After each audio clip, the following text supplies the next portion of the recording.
Before we dive into today's video, we just had a huge announcement for The Mandalorian Season 3. An official press release from ESPN reveals the final trailer is dropping on Monday the 16th of January. It's gonna drop on ESPN's Monday Night Super Wildcard, and you can expect my full breakdown on Tuesday morning. Super exciting stuff, guys. And so now, onto Obi-Wan Kenobi. Enjoy.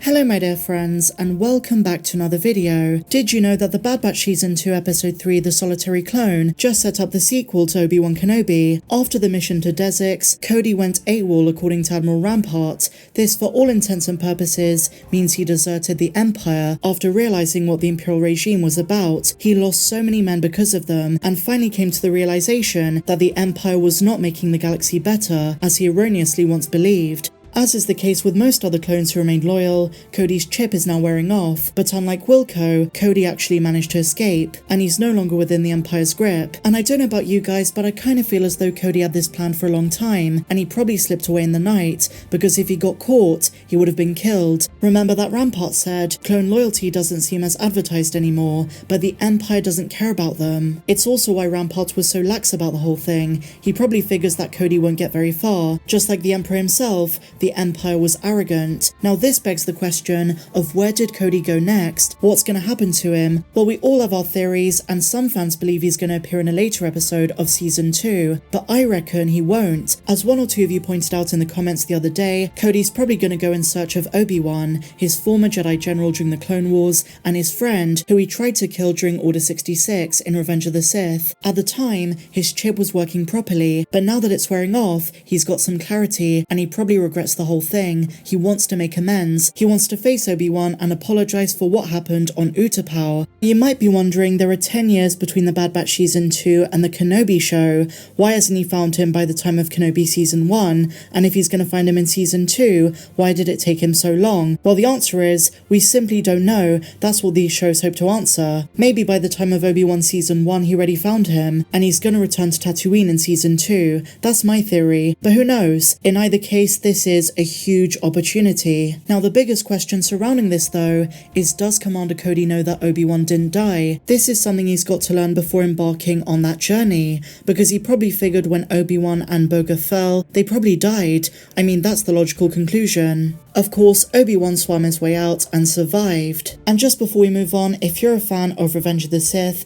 let me know in the comments down below. One of the greatest Star Wars movies of all time, hands down. Always in my top 3. Now I reckon the way Cody and Obi-Wan come across each other is going to be significant, but might be accidental. Now having said all of this, there is evidence in the Revenge of the Sith novelization that Cody knew Obi-Wan survived. The book may have been reduced to legends, but to me it's always going to be George Lucas canon. He signed off on it, and it's a brilliant book. Highly recommend it for all fans of the prequels. So in the novelization, after Cody receives Order 66, he thinks to himself, quote, "Would it have been too much to ask for the order to have come through before I gave him the bloody lightsaber back?" After the attack, Cody doesn't ask his men to go search for the body, which means even in that moment, despite the inhibitor chip, deep down Cody realizes Obi-Wan probably survived. He knew Obi-Wan well, and knew that Jedi, especially well-trained ones, could fall and survive great heights. Deep down Cody hoped Obi-Wan would make it out alive, and now that his chip is wearing off, he's gonna go after him. He's got clarity of vision, and wants to make amends with his friend. And even if he doesn't know Kenobi survived,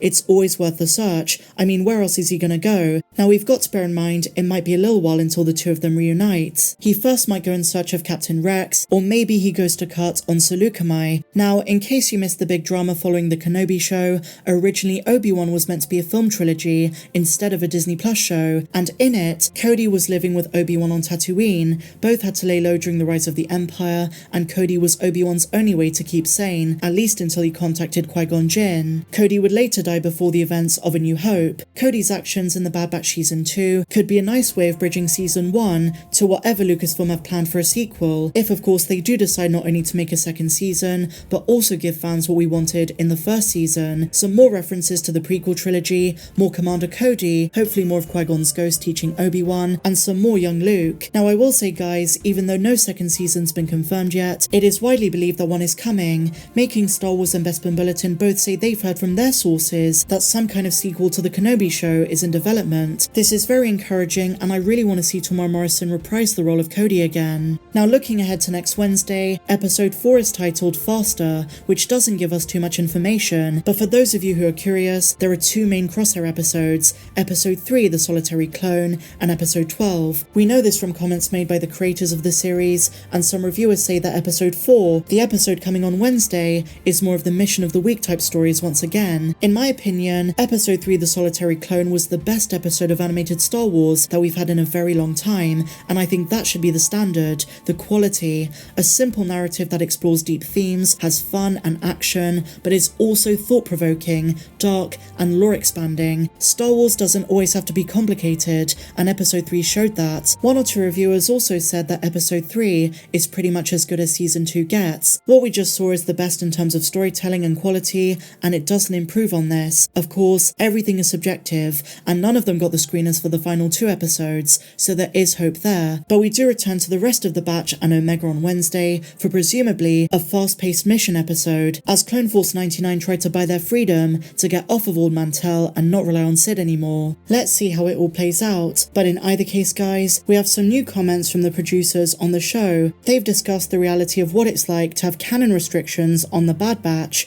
Here's what they said. While the time between Revenge of the Sith and A New Hope went unexplored for years, this has all changed under Disney Star Wars, with Star Wars Rebels, Rogue One, the Andor series, The Bad Batch, Kenobi, you name it. There are many shows that explore this period of time. When asked what it's like for the Bad Batch to share the same post-Republic period as Kenobi and Andor, here's what Brad Rowell said. Honestly, we're a little bit earlier than those shows, so we do have a little bit more wiggle room, you might say, for our space dads. Even though both the Kenobi series and the Andor show included flashbacks, the bulk of the shows themselves take place later on in this post-war period. For instance, while season 1 of The Bad Batch begins right before Order 66, Obi-Wan Kenobi occurs 10 years later and 9 years prior to A New Hope. According to Brad Rowell, the Lucasfilm story group will, quote, weigh in when it comes to certain characters, plot lines, and locations to make sure things are connected, and they are going to do that to a great extent. He said, we rely on the Lucasfilm story group to answer a lot of your questions, specifically anytime we occasionally have a storyline or character or setting that we want to weigh in on, and as some folks teased, those who've seen the first 14 episodes, there are going to be some really big tie-ins, as we just spoke about Commander Cody,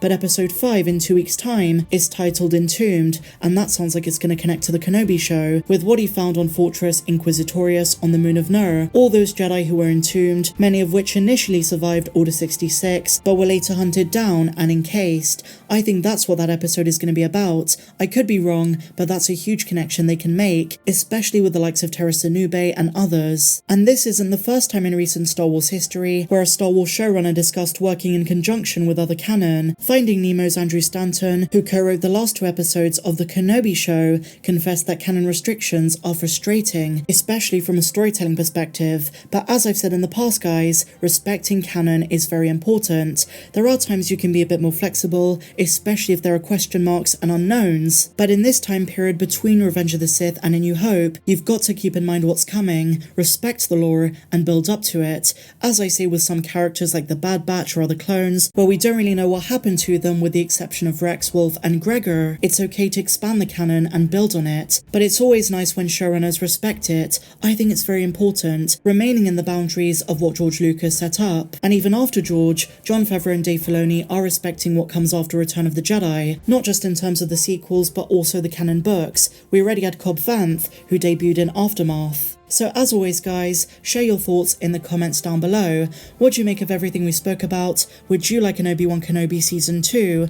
Let me know down below. And just before I go, here is a little taste, a little sneak peek of my most recent Patreon video.